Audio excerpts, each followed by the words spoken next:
Hello, I'm Gary Sinise, and this is Hiring America. For the next 30 minutes, you'll see stories about military veterans and their families. Hiring America is a show that provides real career opportunities for veterans and features stories about remarkable organizations supporting the military community. Stay tuned, and you'll learn more on how you can support this vital mission. Hiring America, the award-winning television job fair for American veterans, connecting you with companies who know your value. Learn about employers who are actively hiring today and organizations that support veterans. Your future success starts right here on Hiring America. Hiring America, presented by National University, a veteran-founded nonprofit offering tuition discounts for active duty service members and dependents. Learn more at nu.edu. And presented by USAA, proudly serving the military community. What you're made of, we're made for. Hiring America, produced in partnership with DAV, fulfilling our promises to the men and women who served. I want to introduce the GIs of Comedy, a comedic troupe of troops, I like that, who have taken their love of their country and brought it to the comedy stage. Their mission, their goal, to help heal fellow soldiers with their comedy, to bring laughter to all those who have supported the people that wear the uniform of the United States Armed Services. So let's welcome the GIs of Comedy.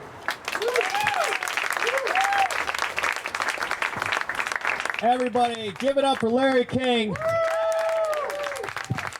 Wow. I just got introed by Larry King. Thank you guys for coming out tonight and supporting this show. Who didn't know there was a stand-up comedy show going on tonight? Okay, good. I didn't want people coming in for dinner like, what the hell is this? Well, thank you for coming out. My name is Tom Tran. I'm the creator of the GIs of Comedy. We are a troupe of U.S. military veterans, all stand-up comedians, different branches of the U.S. military. We've been touring all over the world for the last 5 years, performing to troops, 19 countries in the last 3 years. I'm a retired United States Army Staff Sergeant myself, which is a confusing statement because I look like I'm 12. I joined the Army because my father was a prisoner of war in Vietnam. He was an Air Force pilot. He served in Vietnam. He was a prisoner of war once Saigon fell. Escaped, brought my family to the United States, worked his butt off to put us through school. My older brother is a chemical engineer. My older sister is a federal agent. My younger sister builds rockets for the government. And I tell fart jokes for a living. So clearly, I did not go in the direction that he wanted me to. He doesn't even know what to tell people I do. At least when I was in the Army, people would be like, what does Tom do? Oh, he's in the Army. They ask him what I do now, and he goes, he's a clown or something. I don't know. He makes people laugh, I suppose. I won a competition raising money for the Bob Hope USO, and they called me the funniest service member in Los Angeles. And I said, it's kind of an awesome title. And I met a group of other comedians who were veterans of the U.S. military.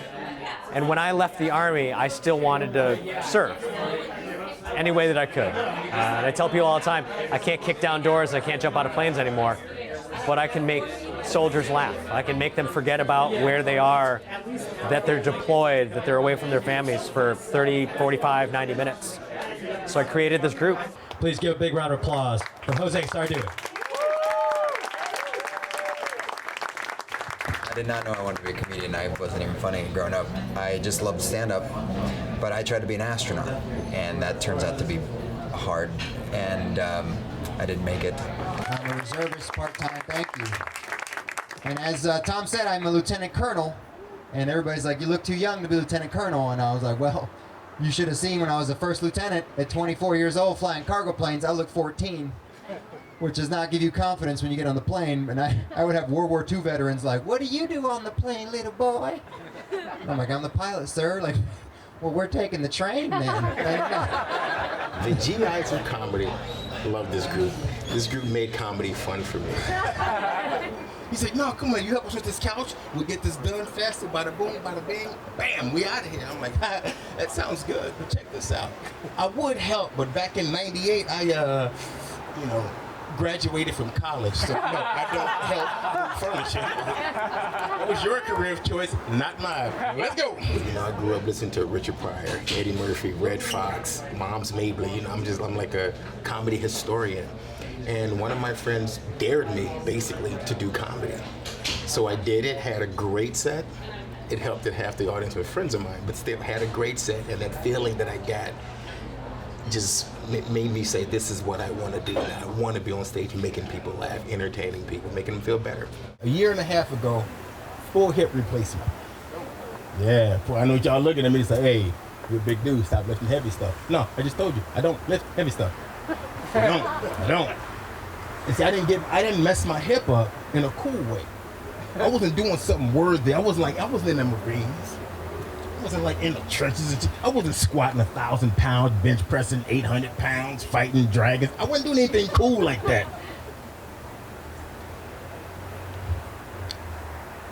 I was making some quinoa.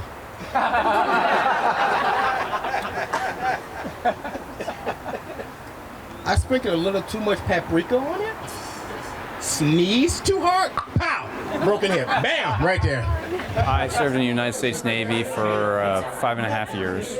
I was a dental technician and a field medic. And I was a dental technician for the President of the United States. I'd love to be a cop. If I was a cop, I'd pull my parents over every single day. I'd be waiting at the bottom of the driveway like, what am I going to do with the two of you? You know, Mom and Dad, writing this ticket's going to hurt me a lot more than it hurts you. Oh, you can pull over your exes? Hey, Wendy. Well, it looks like this time I'm not the one who's moving too fast. I could let you go, but somebody want to be friends. Then you pull over your old teachers. How good would that be? Hey, Mr. Thompson. P.J. Walsh. 4th grade. Well, looks like I clocked you doing 36 and a 35 back there. Hey, look, I know it's only 1 mile, and I don't mean to be a stickler. But I don't have to remind you, 1 point is the difference between passing and failing, now, isn't it? I could let you go, but it'd hurt you in the future. The president whose teeth I took care of was President Clinton, so the writing was on the wall. Where do you go after that? You gotta be a comedian. Where do you go after cleaning President Clinton's teeth? Yes, comedy's the next logical step. Hiring America will be back in a moment. I'm a veteran. My victory was admitting I had PTSD and getting help. As America's veterans face challenges, DAV is there. I no longer see it as a weakness, but as a sign of strength. I call it post-traumatic growth. DAV provides a lifetime of support, helping veterans of every generation get the benefits they've earned. I am a veteran. I lost both legs in Vietnam. Every year, DAV helps more than 1 million veterans so they can reach victories great and small. My victory was getting my benefits and a good education. I'm a veteran. When I got out, I felt like nowhere was safe. My victory was finding the help I needed. But there's more to be done and more victories to be won. Thanks to DAV, now I feel like I'm human again. Help support more victories for veterans. Go to DAV.org.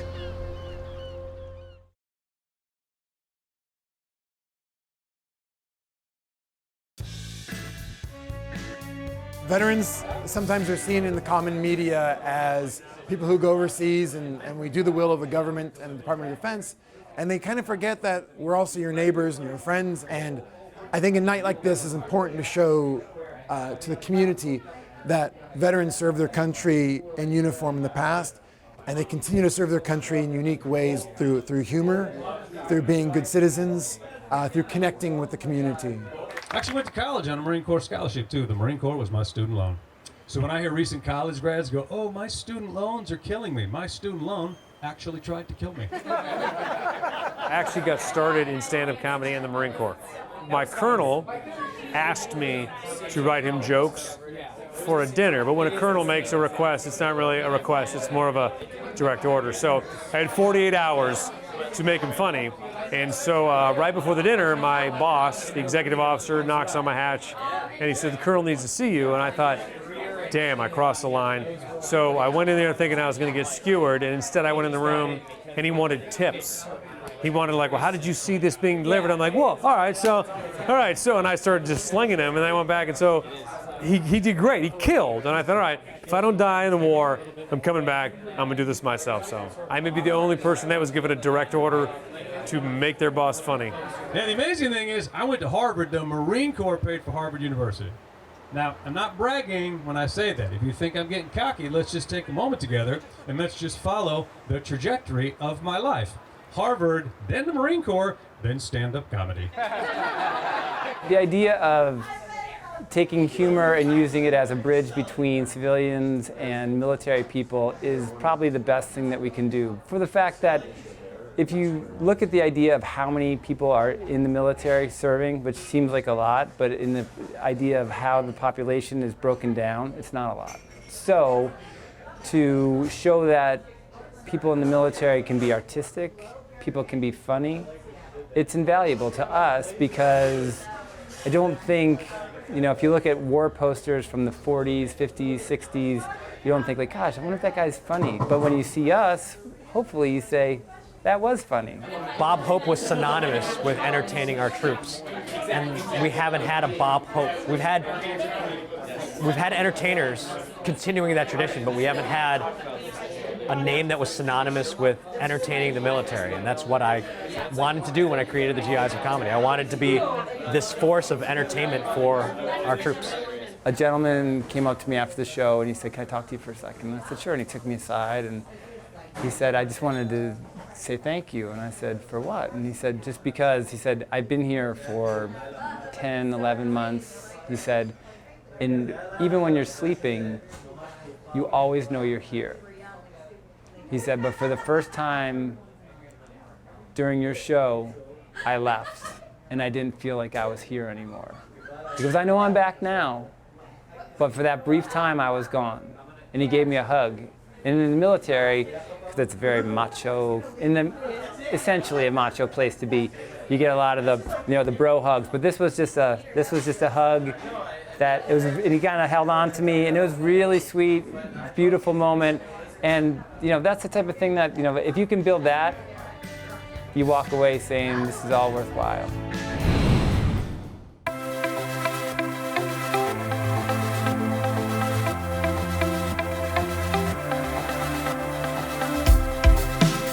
There's nothing more important as an entrepreneur for your success than building a great team. The way to build a great team is that it's diverse and complementary. That means that each person on the team can provide a different perspective so that when you're solving hard problems, you have more potential ideas about how to solve it with a great solution. Diversity in teams is very important. I think we're not just looking at ethnicity. I think people think of when you're talking diversity. I think it's also culture, what role they come from, what their specialty is. Diversity could just be in strengths. In the military, you learn that you don't have all the answers. The only way you win is as a team, and you have to rely on those specialists that can help you win the fight. At the earliest stages, the team is everything. The idea is important, the market they're playing in is important, but you gotta have the right players. And then also access to the right players as the team grows. Because there are gonna be pivots, so having the right people who can actually execute, and then also having the network to bring a larger group of people together is critical.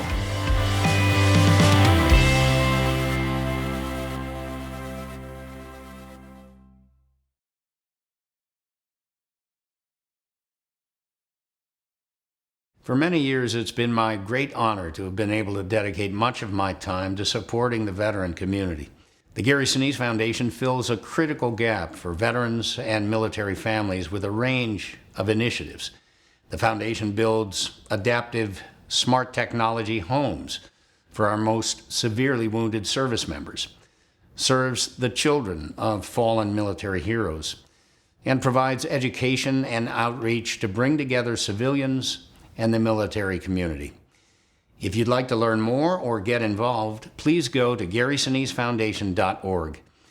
And remember that while we can never do enough to show our gratitude to our nation's defenders and their families, we can always do a little more.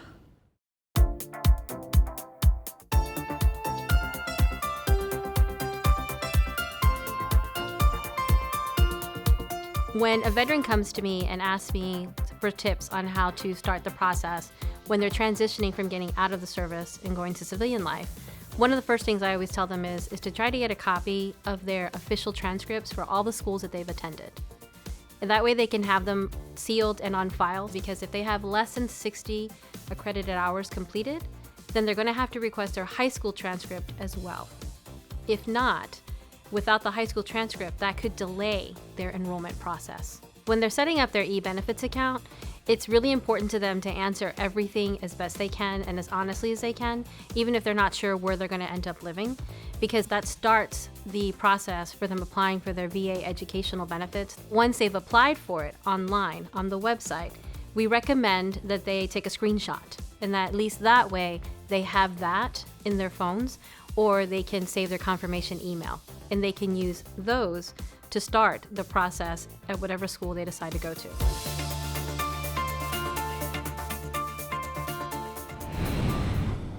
Well, people find out I'm a pilot, you know, and they're like, oh, a pilot like Tom Cruise in Top Gun? And I have to be honest, I just thought to myself, yeah, maybe these guys would be as funny as the guys in the locker room or something like that, but these are consummate professionals.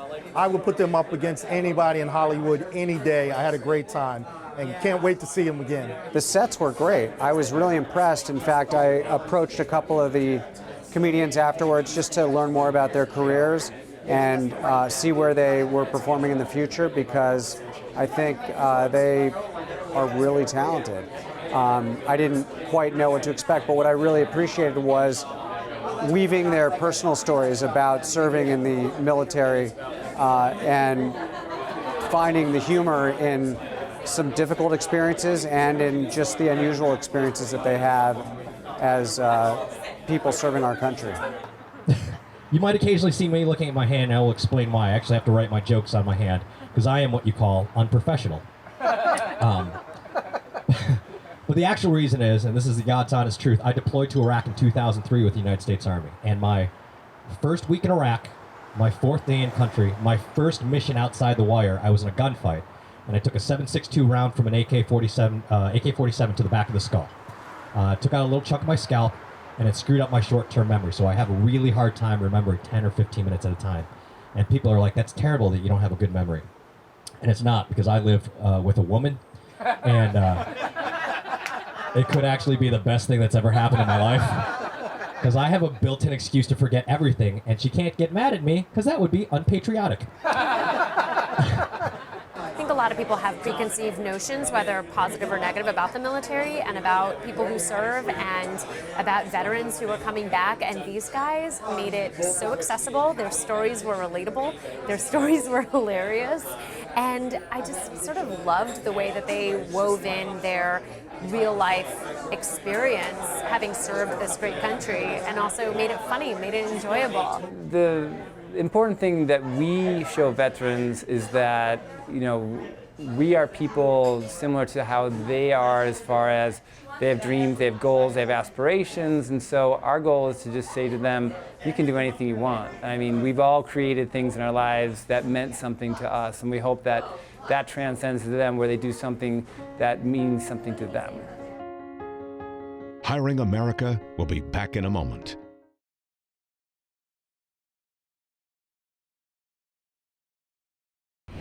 Closed captioning provided in part by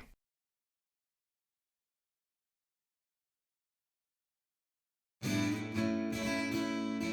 guys have a good time tonight? Let me bring up my GIs of Comedy. Jose Sardui, PJ Walsh, James P. Conley, Les Jennings, come on up here, guys. We wanted to thank you guys for letting us entertain you tonight. Thank you to the Crescent Hotel. Hiring America, presented by National University, a veteran-founded nonprofit offering tuition discounts for active duty service members and dependents. Learn more at nu.edu. And presented by USAA, proudly serving the military community. What you're made of, we're made for. Hiring America, produced in partnership with DAV, fulfilling our promises to the men and women who served. Hiring America is made possible by the generous support of Wells Fargo. Learn more by visiting wellsfargo.com/military. This program is made possible by the generous support of the following companies.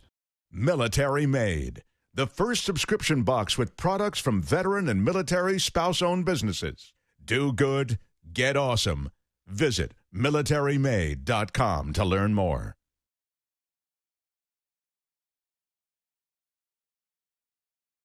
Promotional consideration provided by JetBlue, a proud employer of those who served.